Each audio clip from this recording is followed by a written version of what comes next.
మంగళం నిత్య శుభమంగళం. వేళ నేను కొబ్బరికాయ పచ్చడి రోట్లో ఎలా చేసుకోవాలో చూపిస్తాను. ఇంకా ఇది పండు మిరపకాయల పచ్చడి మీకు తెలుసు కదా. టమాటా, పండు మిరపకాయలు, కొంచెం చింతపండు వేసింది అనమాట. ప్లస్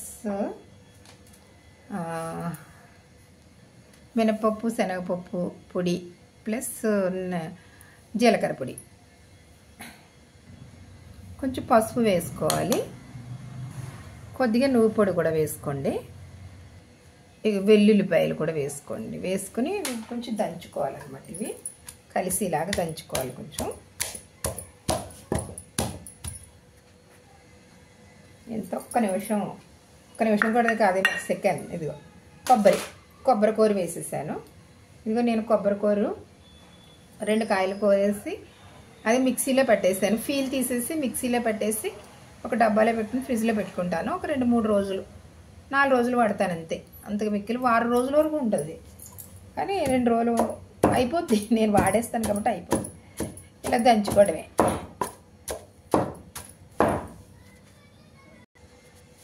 ఇంకా చూడండి అయిపోయింది. ఈ పొడులన్నీ వేసి కొబ్బరి వేసి చేతితో కలుపుకోవచ్చు కదా అనుకుంటారు, కానీ ఆ టేస్ట్ వేరు. మళ్ళీ రోట్లో వేసి కుమ్మి అన్నీ కలిపితే నిజంగా రోటి పచ్చడి చేసుకున్నట్టే అనిపిస్తుంది అన్నమాట. అది మిక్సీలో కొడితే గట్టిగా అయిపోతుంది. ఇది గట్టిగా ఉంటుంది. అదేమో ఏమవుతుందంటే వాటర్ వేయవలసి వస్తుంది, తిరగదు. చూసారా, అయిపోయింది 5 నిమిషాల పని.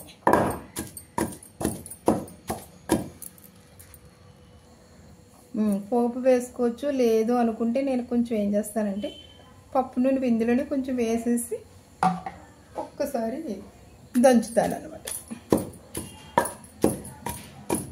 అంతే. ఈ బిజీ లైఫ్లో ఈ సిస్టమే సుఖం మీకు. ప్రతి ఒక్కళ్ళు ఏదో రకంగా కష్టపడుతున్నారు. ప్లస్ ఇంటి దగ్గర ఉన్నా కూడా పిల్లలకి అన్నీ చేసుకోవాలి, భర్తకి చేసుకోవాలి, ఇవన్నీ చేసుకోవాలి. కాబట్టి అడావడైపోకుండా ఇలా చేసుకుని సులువుగా చేసుకోండి. టేస్ట్గా తినండి, సులువుగా చేసుకోండి, చాలా టేస్ట్గా తినండి. ఇదిగో పచ్చడి చూడండి ఎంత బాగుందో, ఎంత కలర్ఫుల్గా కనిపిస్తుందో చూడండి.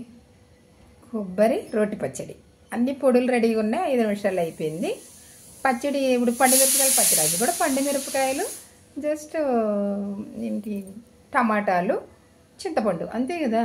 అవే మళ్ళీ మనం ఇలా యూజ్ చేసేసుకోవచ్చు అనమాట. లేదు అంటే ఎండుమిరపకాయలు అవి వేసుకుని పొడి చేసుకుని అవి కూడా రెడీ చేసుకోవచ్చు. ఈసారి కారపొడితో ఎలా చేసుకోవాలో చూపిస్తాను.